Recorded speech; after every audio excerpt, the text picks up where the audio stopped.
ഇന്നൊരു day in my ലൈഫാണ്. പൊൻപ്രഭാതം പൊട്ടിവിടരുന്ന് കാണാൻ വേണ്ടി എഴുന്നേറ്റ് ഞാൻ കണ്ട കാഴ്ച സൂര്യൻ ഉച്ചിലുദിച്ച് നിൽക്കുന്നതായിരുന്നു.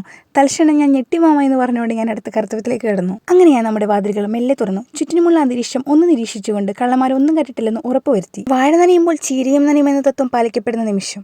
പത്രം കൈകൊണ്ട് തൊടാത്ത എനിക്ക് ലോകത്ത് എന്താണ് നടക്കുന്നതെന്ന് പറഞ്ഞു തരുന്നത് ദാ ഈ ഇരിക്കുന്ന മനുഷ്യനാണ്.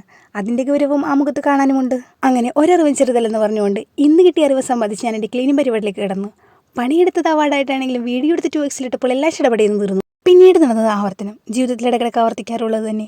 ഡോക്ടർക്ക് അപ്പോയിൻമെൻ്റുള്ള കാര്യം രണ്ടുപേരും ഒരുപോലെ മറന്നുപോയി. ഒരുപോലെ മറന്നതുകൊണ്ട് മാത്രം വലിയൊരു അടി ഒഴിവായി കിട്ടി. നിങ്ങളീ കാണുന്ന ഗൗരവവും എൻ്റെ കണ്ണിൻ്റെ സ്ഥായി ഭാവമാണ്. അങ്ങനെ ഞങ്ങൾ ഹോസ്പിറ്റലിലെത്തി. ഹോസ്പിറ്റലിലെ കാഴ്ച ഞങ്ങളെ തെല്ലുപോലും അതിശയിപ്പിച്ചില്ല. കാരണം പതിവ് പോലെ തന്നെ ഒരു പൂരത്തിനുള്ള ആളുണ്ടായിരുന്നു. ഡോക്ടർ എന്നെ കണ്ടപാടെ എനിക്ക് ബ്ലഡ് ടെസ്റ്റിന് എഴുതി തന്നു. ഇഞ്ചക്ഷൻ എനിക്ക് പണ്ടേ പേടിയായതുകൊണ്ട് നേഴ്സുമാർക്ക് എന്നും ഞാനൊരു തലവേദനയായിരുന്നു. നിങ്ങളീ കാണുന്ന വിഷാദഭാവം അതൊരു കുത്തു കിട്ടിയതിൻ്റെയാണ്. കുത്തു കിട്ടിയപ്പോൾ പോകാതെ കത്ത് വെച്ച ബോധം എന്താ ഈ ബില്ല് കണ്ടപ്പോൾ പോകാൻ സാധ്യതയുണ്ട്. കുട്ടിമാമ, ബില്ല് കണ്ട് ശരിക്കും ഞാൻ ഞെട്ടിമാമ. ഇനി സ്വല്പം വെള്ളം കുടിക്കാം. ഇങ്ങനെ പോയാൽ ഇവരെന്നെ വെള്ളം കുടിപ്പിക്കും. ശേഷം ഞങ്ങൾ ഹോസ്പിറ്റൽ ക്യാൻറ്റീനിലേക്ക് പോയി. വീട്ടിൽ നിന്നുണ്ടെന്ന പൊതിച്ചോറ് അവിടെ ചെന്നിരുന്ന് കഴിച്ചു. പെർമിഷൻ എടുത്ത് കഴിച്ചുകൊണ്ട് തന്നെ വീഡിയോ എടുത്ത് ശല്യപ്പെടുത്താൻ നിന്നില്ല. ഭക്ഷണമൊക്കെ കഴിച്ച് ലാബിലെത്തിയപ്പോൾ ബ്ലഡിന് റിപ്പോർട്ട് ആവാൻ ഇനിയും സമയം എടുക്കുമെന്ന് പറഞ്ഞു. പിന്നെ ഞങ്ങളൊന്നും നോക്കിയില്ല, പുറത്തെ കാഴ്ചകൾ കാണാൻ വേണ്ടിയിട്ട് ഇറങ്ങി.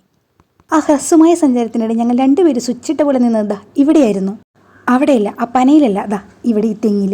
തേങ്ങയുടെ ഇപ്പോഴത്തെ വില അനുസരിച്ച് ഇതൊക്കെ വാരിക്കൂട്ടി ചാക്കിലാക്കി നാട് കടത്താൻ വരെ ഞങ്ങൾ അവിടെ നിന്ന് പ്ലാൻ ഇട്ടു. ടി ആണോ ടി ആണോ ഇതേത് സങ്കരീനം? എൻ്റെ സംശയത്തിൻ്റെ തലങ്ങൾ മാറുന്നുണ്ടെന്ന് തിരിച്ചറിഞ്ഞവൻ പെട്ടെന്ന് എന്നെയും കൂട്ടി അവിടെ നിന്ന് സ്ഥലം വിട്ടു. റിപ്പോർട്ട് വാങ്ങി ഡോക്ടറെ കണ്ട് പെട്ടെന്ന് ഞങ്ങൾ ലുലുവിലേക്ക് യാത്ര തിരിച്ചു. അധികമൊന്നും കറങ്ങി നടക്കാതെ ലക്ഷ്യസ്ഥാനമായ ഹൈപ്പർ മാർക്കറ്റിലേക്ക് വെച്ചു പിടിച്ചു.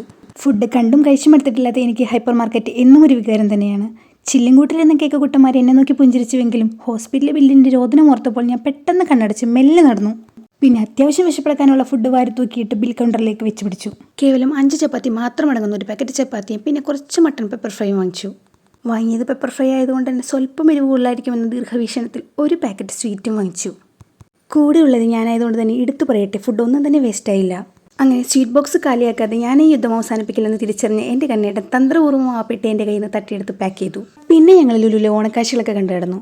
ഓരോ ഫെസ്റ്റിവലിനും ഓരോ കാഴ്ചകളും ലുലു നമുക്കായി ഒരുക്കാറുള്ളത്. എനിക്ക് ഫുഡ് കോർട്ട് എന്ന പോലെ തന്നെ കണ്ണേട്ടന് ഏറ്റവും ആകർഷണീയമായ സ്ഥലമാണ് ഇവിടുത്തെ പെറ്റ് ഷോപ്പ്. സലിമലിയും KK നിലേടനും കേട്ടറിവ് മാത്രമായി എനിക്ക് അടുത്തറിയാവുന്ന ഒരേ ഒരു പശു നിരീക്ഷൻ എൻ്റെ കെട്ടിയം തന്നെയാണ്. ദൈവമേ, ടാറ്റയൊക്കെ കൊടുത്ത് എല്ലാത്തിനും പറത്തിവിടുമെന്നാവോ എന്തോ. 200% വില കൂട്ടി 50% ഡിസ്കൗണ്ടിന് കൊടുക്കുന്ന പ്രത്യേകതര ഓഫറിൽ അകപ്പെട്ടുപോയി ഞങ്ങൾ ഷോപ്പിംഗ് കഴിഞ്ഞ് നേരെ വണ്ടിയെടുത്ത് വീട്ടിലേക്ക് വിട്ടു. അപ്പോൾ ഇത്രയുള്ള ടാറ്റ ബൈ, സി യു അടുത്ത വീട്ടിൽ കാണാം.